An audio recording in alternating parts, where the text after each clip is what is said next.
حضرت آدم علیه السلام فرزند داشتند با نام شیس. شیس علیه السلام به پدر خود تحفه از جانب پروردگار بود و حتی معنای این نام یعنی معنای نام شیس نیز تحفه است. شیس علیه السلام به حضرت آدم علیه السلام بعد از وفات هابیل فرزندی دیگری ایشان برایشان داده شده بود.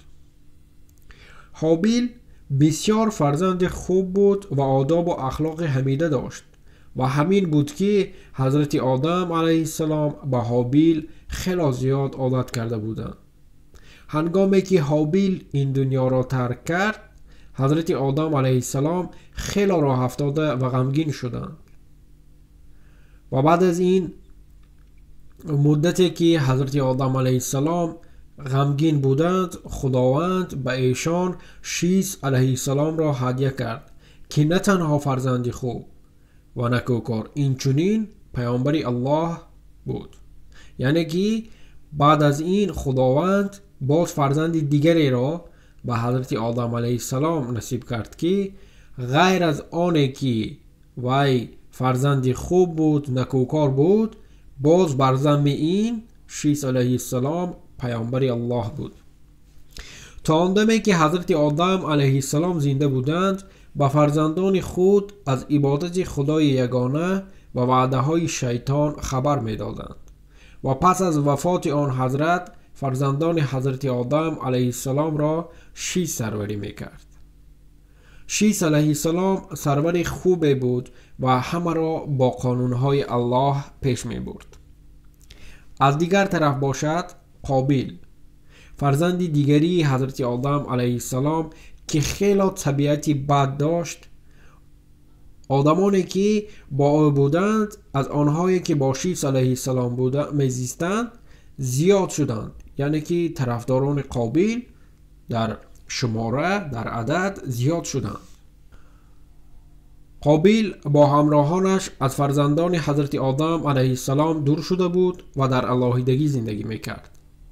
حضرت آدم علیه السلام باشد تا آخر عمر با شیس علیه السلام در جایهای کوهسار زندگی میکردند. بعد چند به شیس علیه السلام وحی فرستاده شد و مطابق شرایط آنها یعنی آدمانی که همراه شیس علیه السلام بودند میبایست از قابیل و همراهانش دور باشند. یعنی که خداوند به آنها فرمان داد که تا اینکه از قابیل و آنهایی که همراه او هستند دور باشند. یک خصوصیت دیگر، آدمانی که همراه قابیل بودند بین خود زنهای خیلی زیبا داشتند. یعنی زنهایی که همراه قابیل زندگی میکردند خیلی زیبا بودند و چهره خوب، چهره خوشروی داشتند، اما مردان سیمای خوبی نداشتند، یعنی که افتشان بیزیب بود.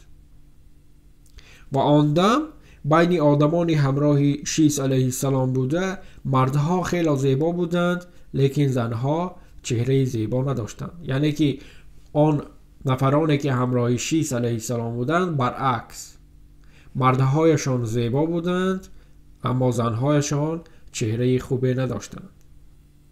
شیطان لعنت خدا بر او باد روز به خود چهره جوانی را گرفت و به نزد آهنگری رفت و از او خواهش کرد که او را به شاگردی گیرد. یعنی به نزد نفرانی رفت که همراه قابیل بودند.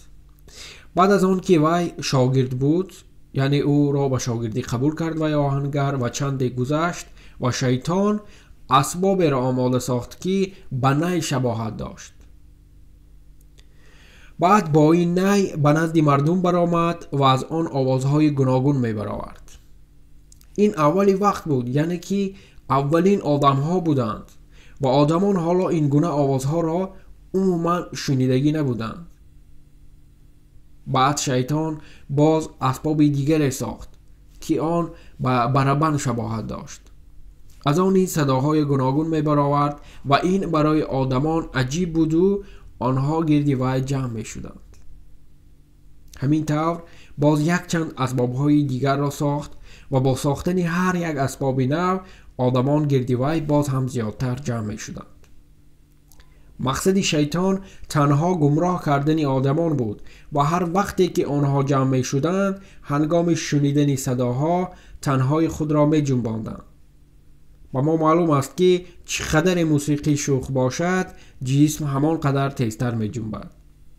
بعد از این جمعشوی های آنها به یک عنعنه مبدل گشت و حتی روزی معین برای این جدا کرده بودند، یعنی که هر روز شنبه جمع می شدند و با گوش کردن موسیقی رقص و بازی می کردند.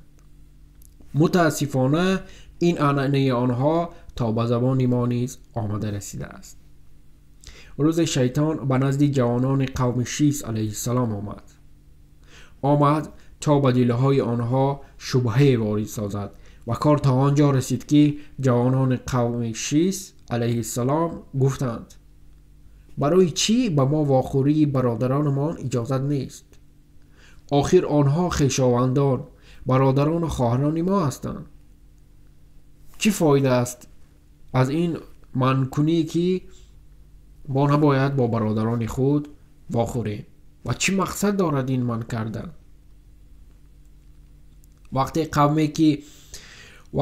قومی که در کوهسار زندگی داشتند از جای می گذشتند ناگاه آوازی نی را شنیدند. این صدا آنها را به خود جلب کرد و آنها به سوی وی می رفتند. وقتی به جای لازم رسیدند آنها زنهای زیبا را که از قوم قابل بودند آنجا واخوردند. یکی از آنها گفت بیایید هم تو یک لحظه به نزد آنها رویم و از این همه دیدنی کنیم تا ببینیم که آنجا چه گپ است. آنها یگان مقصدی غرضناکی نداشتند و با نیت دیدن به نزد آنها فرآمدند. وقتی آنها نزدیکتر شدند آن زنهایی که آنجا بودند آنها را دیدند.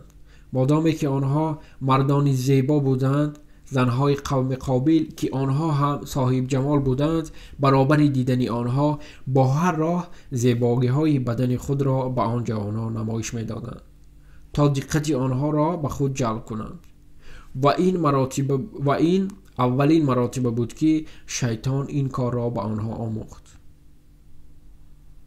جوانان وقتی نزد اینها آمدند دیدند که همه رقص و بازی می کردند و با آنها همراه شدند. شیطان با این راه یعنی توسط موسیقی مردان و زنان را یکجا می کرد.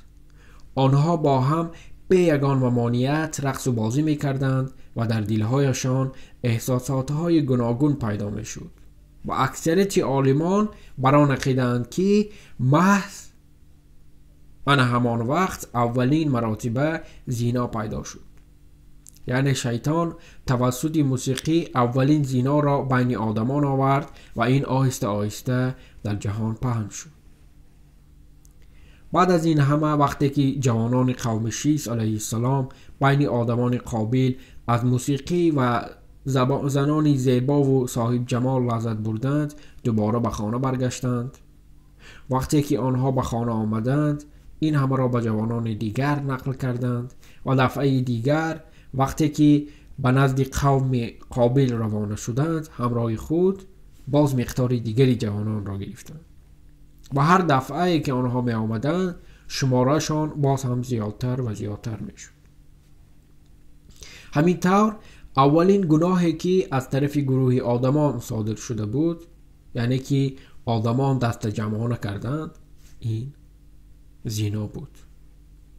دیگر گناه ها را هر کدام در علیحدگی میکرد.